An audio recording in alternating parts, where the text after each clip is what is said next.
Okay, let's look at this one now. A bomb of mass 6 kg initially at rest explodes. Initially at rest, that means initial momentum जो है वो 0 के बराबर है. So before explosion, momentum is 0. Explodes into 3 fragments, 3 identical fragments. So 6 kg total mass था, हर किसी fragment का mass 2 kg होगा. 3 identical fragments हैं. One of the fragments move with a velocity of 10 root 3 I. I unit vector है तो it's moving in positive direction of x-axis. Another fragment is moving with a velocity of 10 j unit vector j meter per second, so it's moving in y direction, positive y direction. Then the third fragment moves with a velocity of magnitude.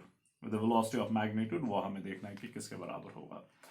So momentum before explosion is equal to 0.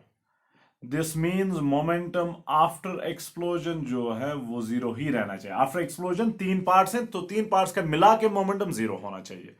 और यहाँ पर अब 2 dimensional case हैं तो vector science के साथ. अब आपको कहा गया है कि एक फ्रेगमेंट जो है that is moving in positive direction of x axis, तो यहां मूव कर रहा है. दूसरा फ्रेगमेंट यहां मूव कर रहा है. Let's call this fragment 1. So P1 इस डायरेक्शन में है, P2 इस डायरेक्शन में है. तो इन दो का रिजल्टेंट, इन दो ही का भी रिजल्टेंट मैं देख रहा हूं. सो वो P12. तो तीसरा फ्रेगमेंट जो है, since total momentum needs to be 0, तीसरा फ्रेगमेंट जो है उसका मोमेंटम एग्जैक्टली इसके अपोजिट डायरेक्शन में होना चाहिए और मैग्नीट्यूड वाइज इसके बराबर होना चाहिए. ओके, ये लास्ट में भी हमने एक सेशन में पहली वाली एक्सरसाइज में देखा है. इन दो का जो मोमेंटम का रिजल्टेंट होगा वो इसके बराबर होना चाहिए ताकि ये दो कैंसिल आउट हो जाए और कैंसिल आउट होके टोटल मोमेंटम जो है 0 बनना चाहिए. टोटल मोमेंटम तो 0 ही बनना चाहिए ना.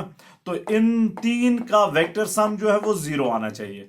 तो इन दो का वेक्टर सम जो P12 है वो इसके साथ कैंसिल आउट होगा, तभी जाके टोटल 0 बन जाएगा. और कैंसिल आउट होने के लिए P3 must be exactly in opposite direction to P12 और मैग्नीट्यूड वाइज सेम होना चाहिए.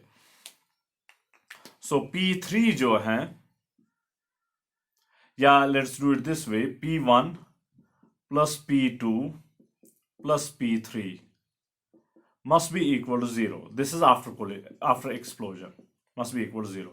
So this implies P3 जो है that must be equal to negative of P1 plus P2. अब तीनों का मास सेम है, तीनों आइडेंटिकल फ्रेगमेंट्स हैं तो तीनों का मास सेम है, तो मैं m से रिप्रेजेंट कर लूंगा, या फिर चलिए 2 लेते हैं. तो मास तो 2 के बराबर, वेलोसिटी v3 हमें नहीं पता है किसके बराबर है, is equal to minus times P1 का मैग्नीट्यूड, मास तो 2 के बराबर है और उसकी वेलोसिटी जो है वो 10 रूट 3 है, 10 रूट 3 I, प्लस P2 जो है मास तो वही 2 के बराबर है और उसकी वेलोसिटी जो है वो 10 के बराबर है, 10 in the J direction, in the positive Y direction. अब 2 is everywhere so 2 will cancel out, तो 2 कैंसिल आउट होगा. This means V3 is equal to minus 10 root 3 I minus 10 J. So ये वेक्टर फॉर्म में है, लेकिन हमें magnitude देखना है किसके बराबर है. तो इसका मैग्नीट्यूड जो होगा V3